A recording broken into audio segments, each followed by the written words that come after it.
నీతో మాట్లాడాలి అనుకున్నప్పుడల్లా ఏదో ఒకటి. ఒకసారి ఎక్కలు వచ్చినప్పుడు వాటర్ బాటిల్ ఇచ్చేసి ఊరుకున్నావు. నెక్స్ట్ టైం నువ్వెప్పుడు తీసుకున్నావో తెలీదు, మళ్ళీ అదే ఎక్కిళ్ళ ద్వారా మళ్ళీ మళ్ళీ దగ్గరయ్యావు. ఈ వాటర్ మనల్ని దగ్గర చేయాలనే ఉందేమో. ఇంతకీ నా బాటిల్ ఎక్కడుంది? సరే, ఇప్పుడు దాన్ని ఎత్తుకోవడం కంట నీతో మాట్లాడాలి, ఎలా అయినా మాట్లాడాలి. Excuse me, thanks for giving your water bottle.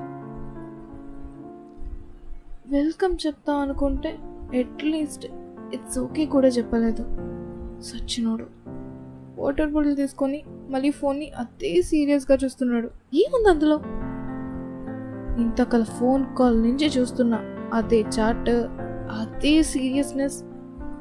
తిట్టాలనుకున్నా కానీ అది ఫ్యామిలీ మ్యాటర్ ఏమోనని ఊరుకున్నా. సర్లే బాయ్. ఇంతకీ ఏంటి ఏంటి అని క్యూరియాసిటీతో అడిగేశా. మీరు అంత సీరియస్ అయ్యారు, ఆల్ ఈజ్ వెల్ కదా? అప్పుడు అర్థమైంది, ఓ చిన్న బెట్ కోసం అంత సీరియస్ అయ్యావని. లాగి పెట్టి కొట్టాలనుకున్నా. ఇంతలోకి బస్ ఆపి నా నెత్తి మీద కొట్టిందయ్యా. అబ్బా!